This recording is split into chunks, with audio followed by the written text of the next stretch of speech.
اب مجھے یہ بتائیں کہ ان کے 6 مہینے کے اندر، اور یہاں صحافی برادری بھی دیکھ رہی ہے اور مجھے افسوس سے کہنا پڑتا ہے کہ کئی آج بھی صحافی ان کو کوشش کر رہے ہیں کہ ان کو کسی طرح ان کو یہ جو ملک سے انہوں نے 6 مہینے میں کیا ہے، ملک کو تباہی کی طرف کھڑا کر دیا ہے، آج بھی وہ کوشش کر رہے ہیں ان کے لیے صفائی پیش کرنے کے لیے۔ مجھے وہ تو سمجھ آتی ہے، لفافے جو ہیں، لفافے تو ہوں گے جنہوں نے پیسہ لے کے اپنے ضمیر بیچنے، قوم تو خیر ان کو جانتی ہے، میڈیا ہاؤسز ہمیں پتہ ہے کون ان کے ساتھ کھڑے ہو جاتے ہیں کیونکہ وہ بھی پیسہ بنا رہے ہیں، لیکن کوئی باضمیر انسان ان کے ساتھ نہیں کھڑا ہو سکتا۔ اور جو باضمیر صحافیوں سے ان کے دور میں 6 مہینے میں ہوا ہے، ایاز امیر جیسا آدمی، قوم اس کو جانتی ہے 40 سال سے، 30 سال سے، اس سے جو انہوں نے کیا ہے، یہ جو عمران ریاض ہے، وہ لوگ تو جانتے ہیں اس کو، اس سے جو کیا ہے، جو سمیع ابراہیم جیسے ہی ہے، اس کو نہیں چھوڑا انہوں نے۔ غلام حسین تقریباً 80 سال کا ہونے لگا، اس کو پکڑ کے جیل میں ڈال دیا۔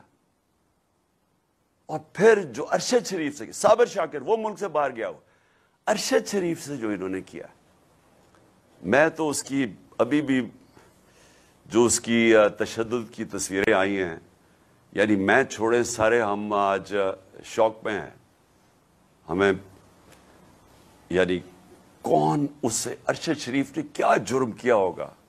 جو اس سے یہ اس کو سزا ملی ہے۔ اس کی ایک سزا ہے کہ ان چوروں کو، ان ہینڈلرز کو جتنا وہ بے نقاب کرتا جا رہا تھا، وہ اپنی جان خطرے میں ڈال رہا تھا، اور انہوں نے یہ سارے صحافیوں کو ایک پیغام دیا ہے کہ دیکھیں یہ ارشد شریف سے ہم نے کیا ہے تو یہ تمہارے سے بھی یہ ہوگا۔ خوف کے اوپر مافیا فنکشن کرتا ہے، جو مافیاز ہیں یہ خوف پھیلا کے،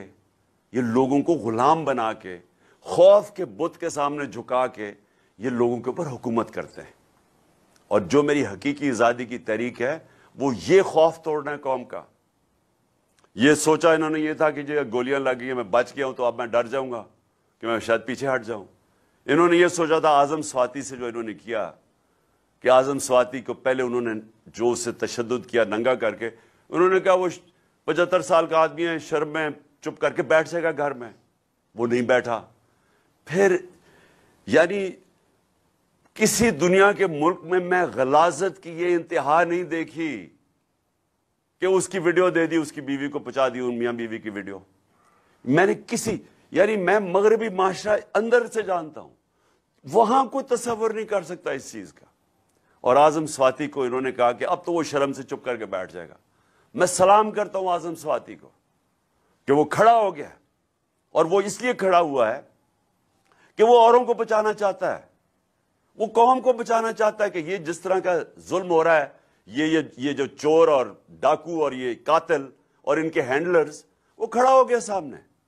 اور آج قوم اس کے ساتھ کھڑی ہے، اعظم سواتی کے ساتھ، اور یہ اس قوم نے اب کھڑے ہو جانا ہے۔